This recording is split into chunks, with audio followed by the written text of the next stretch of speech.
Hey folks, the HD7970 or R9280X, the Tahiti based card that, well, it's a bit of a legend at this point.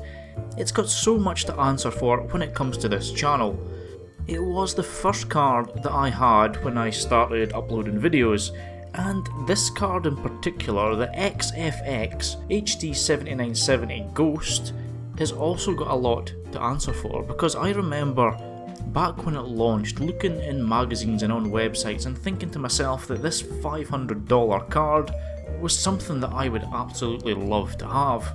I mean, with its 2048 cores, 128 TMUs, 32 ROPs, an unheard of 3GB of VRAM, on a 384-bit wide bus, the card was a bit of a monster compared to the offerings from Nvidia, in particular the Fermi cards that it was fighting up against. And when Nvidia launched the GTX 680, yes, at that point it was faster. Things have definitely changed now though with AMD fine wine, but it was still the HD7970 that tickled my fancy. So when this thing came up on eBay for around 50 quid or so, I just had to snap it up.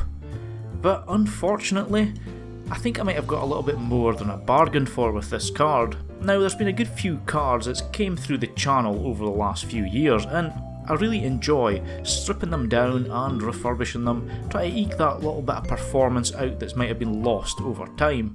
But this thing, it's absolutely disgusting. When I got the card, I shoved it into the rig, I didn't take much notice of it, booted it up, and within about 30 seconds of a Firestrike stress test, the whole machine had shut down. When I opened up the case again, the whole thing, well, it stunk, it smelt dead, and I thought for sure that the card was a goner. But then when I restarted the machine again, after letting it cool down, everything was fine. But upon closer inspection, it really does beg our belief how messy and how clogged up this card is.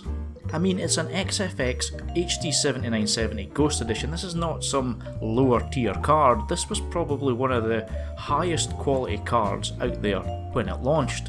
The clock speeds on this thing is higher than you would get on the reference R9280X.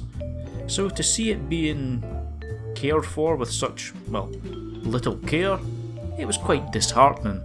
So I think it's maybe time that we take this card, strip it back, and see if we can revive some of that HD7970 glory. One of the things that I really like about this card in particular is that everything is made of aluminium, which also acts as a bit of a heatsink. You can feel it noticeably getting hot and heat coming off it. There's no backplate on this variant, which is a shame, because as you can see how disgusting it is, it would have made cleaning it up nice and easy. And the thing about this is as well, you'll notice that none of the seals have ever been broken, which means that this card is not only trying to push air through a fully clogged up heatsink, it's also using the original thermal interface material. Disassembly is really easy, it's just the 4 screws in the centre, followed by the screws around about the periphery. If you've ever stripped back a card, you're going to be in familiar territory here. Things do get a little bit more complicated if you're wanting to fully disassemble it, as there's a lot more screws around about the edges that you need to disconnect.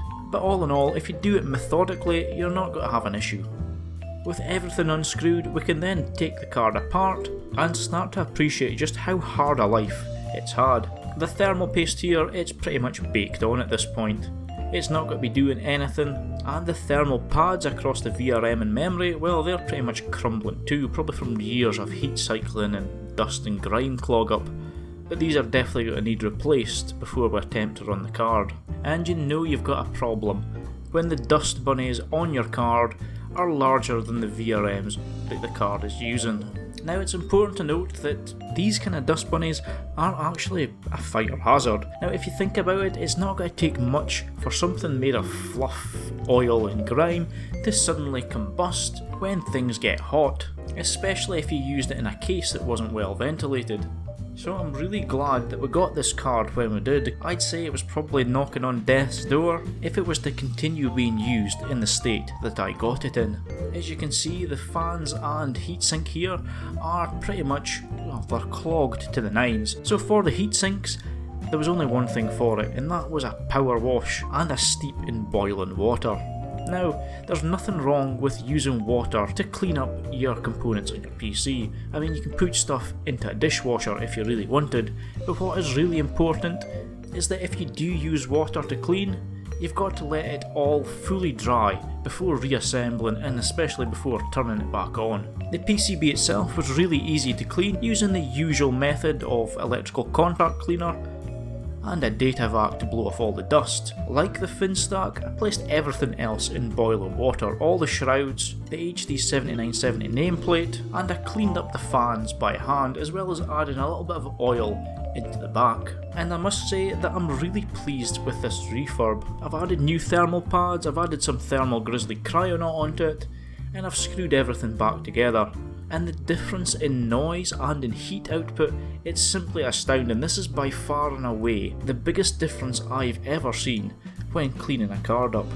Now the Tahiti GPU, it's a big GPU for the time, it runs hot as it is. So if you're running an older high-end card, then you've got even more incentives to take care of it. But higher end cards, they're also better built for the long term, which means if you do take care of your card, chances are it's going to outlast its usefulness. The HD7970, with its 3GB of RAM and plentiful memory bandwidth, is actually still capable of playing most new games at 1080p medium settings. But I'm really happy with how this has turned out. This is definitely a card that's been saved from the graveyard, and instead of simply shutting off within 30 seconds and overheating, stinking and being noisy as the fans try and ramp up and cut through the grime, instead we get a 10-minute stress test and the card stays below 80 degrees while remaining fairly silent. But hey folks, I just wanted to share this HD7970 refurb.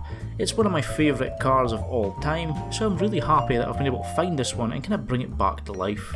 I hope you've enjoyed the little refurb. Let me know what you think of it, what you think of the state of the card first of all, and what you think of the HD7970 or R9 280X in general. And I'll see you all in the comment section down below, and in the next video.